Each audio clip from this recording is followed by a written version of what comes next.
អ្នកទាំងអស់គ្នានៅក្នុងគណៈពេលនេះខាងតាហ៊ានថៃគេមិនទាន់បញ្ឈប់ការបាញ់ផ្លោងមកលើតាហ៊ានខ្មែរយើងមកលើទឹកដីខ្មែររបស់យើងទេហើយបច្ចៈការផ្ទុះអាវុធនឹងផងដែរគឺផ្ទុះខ្លាំងជាងគេគឺនៅតំបន់អាមសេះតែម្ដងអញ្ចឹងសូមបងប្អូនប្រជាជនខ្មែរទាំងអស់អ្នកដែលគាត់រស់នៅតំបន់ដែលកំពុងតែផ្ទុះអាវុធហើយនឹងតំបន់ព្រំដែនណាសូមមេត្តាធ្វើការប្រុងប្រយ័ត្នឲ្យបានខ្ពស់តែបើសិនជាយើងរស់នៅតំបន់ណាដែលកំពុងតែផ្ទុះអាវុធហើយហ្នឹងសូមមេត្តាជំនះខ្លួនទៅរកកន្លែងដែលមានសុវត្ថិភាពខ្ញុំបញ្ជាក់ណាថ្ងៃហ្នឹងគឺជាថ្ងៃទី27 ខែ 9 ឆ្នាំ 2025 ដែលជាថ្ងៃថៃឈ្លានពានមកលើទឹកដីខ្មែរយើងសារជាថ្មីដែលជាលើកទី2តែម្ដង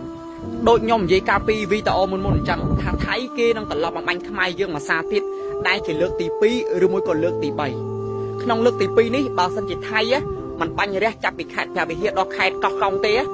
វានឹងត្រឡប់មកលើកទី3វានឹងរះពីខេត្តព្រះវិហារដល់ខេត្តកោះកុងគឺកម្រងវាបាញ់ខ្មែរយើងទៅ17ទីតាំងអ្នកនរគ្នាណាអញ្ចឹងបើសិនជាមានព័ត៌មានអីដែលខ្ញុំស៊ើបដឹងពីខាងថៃថាថៃមានកម្រងការអាក្រក់មកលើទាហានខ្មែរយើងមកលើប្រជាជនខ្មែរយើងខ្ញុំនឹងចែកម្លែកឲ្យទាំងអស់គ្នាបានដឹងទុកជាមុនដើម្បីទាំងអស់គ្នាចេះការពារប្រុងប្រយ័ត្នអ្នកណាជឿខ្ញុំក៏ជឿទៅអ្នកណាមិនជឿខ្ញុំក៏ជាសិទ្ធិរបស់អ្នកទាំងអស់គ្នាប៉ុន្តែស្ដាប់ហើយក៏នឹងឯងរងចាំមើលទៅថាវាកើតឡើងឬក៏អត់ឥឡូវគឺកើតឡើង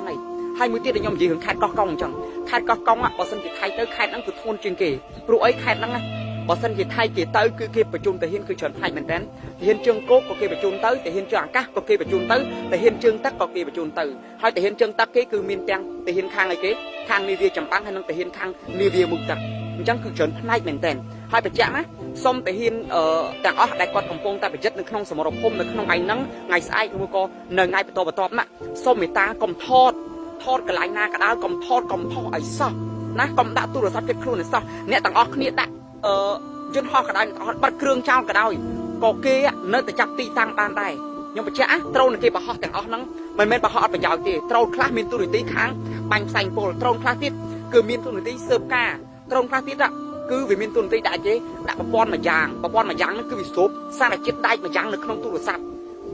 វាស្រូបដឹងថាទូរស័ព្ទនៅកន្លែងណាអញ្ចឹងកាលណាប្រព័ន្ធនឹងវាស្រូបដឹងថាអូទូរស័ព្ទនៅកន្លែងណាហ្នឹងវាបញ្ជូនគាត់ថាទិន្នន័យទាំងអស់ហ្នឹងចូលទៅក្នុងគេ system របស់គេហើយអញ្ចឹងគឺគេចាប់ទីតាំងបានតែហ្មងថាយើងនៅកន្លែងណាពួកអីទូរស័ព្ទមិននៅសុកនៅកណ្ដាលព្រៃតែឯងទេបានន័យថាមានមនុស្សប្រើវាហើយអញ្ចឹងគឺគេបញ្ជូន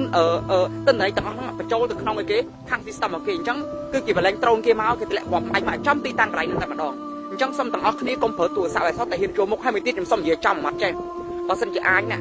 គ្រឿងអាវុធយើងទាំងប្រមាណដែលថៃវាស៊ើបបានមុនមកដូរទីតាំងឲ្យអស់ដូរឲ្យអស់ទៅជឿខ្ញុំដូរឲ្យអស់ទៅពួកអីថៃគេស៊ើបដឹងទីតាំង 90% ទៅហើយថាអាវុធយើងដែលយើងទុកនៅ